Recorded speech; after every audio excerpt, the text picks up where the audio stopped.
These are Yamadori California junipers. Yamadori is a Japanese term that is literally translated as mountain dug.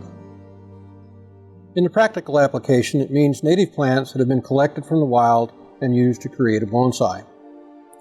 Stunted wild trees, battered by the elements, starved of nutrients, and then collected from the mountains of Japan and China were the first bonsai. First and second generation Japanese Americans transferred this tradition to the Americas. All of these bonsai are the result of influence of Japanese Americans on the art. Collected wild trees are the most valued for use as bonsai because nature has already imprinted them with the mark of age and the visual language that defines their life struggles.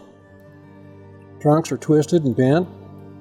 Old scars, dead stubs of broken branches attest to the struggles of a dynamic environment. The deadwood is bleached by harsh sun and scoured by blowing sand and ice crystals. In the early 1950s, when bonsai enjoyed a rapid expansion of interest in the U.S., Japanese Americans pioneered the practice of collecting wild junipers from the high deserts in California to be used in the creation of bonsai.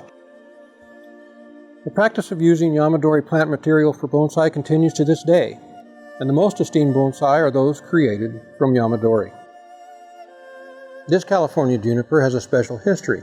It was collected by John Naka and Professor Howard Latimer of Fresno State University over 50 years ago in the Sand Canyon area of the Tehachapi's. Because of the special provenance of this tree, we've elected to try to restore it to John Naka's original styling concept.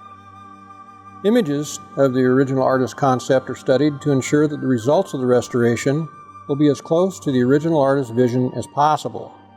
As you can see from the photographs also that there was a little bit of an angle change in the time since this was originally depicted in the sketches and how it sits now in this pot. So we're going to rotate this a little bit forward to capture that original angle, and we're going to change pots. Here at the base of the trunk, there's a significant amount of old rot that has been repaired. Originally, John covered this with some sort of filler material back in the day. That's long since deteriorated away since this thing was collected 50 years ago. And we're just going to leave it like it is. We think it looks okay.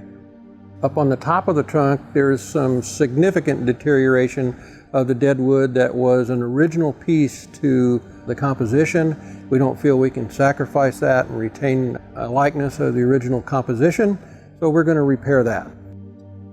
Once all the work is completed, our goal is to have a replica of John's original sketch of this tree.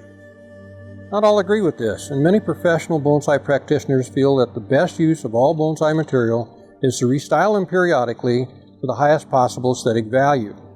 We here at the Clark Bonsai Collection believe it is part of our mission to retain as much of the original artist's conception of these trees as possible because they represent a living record.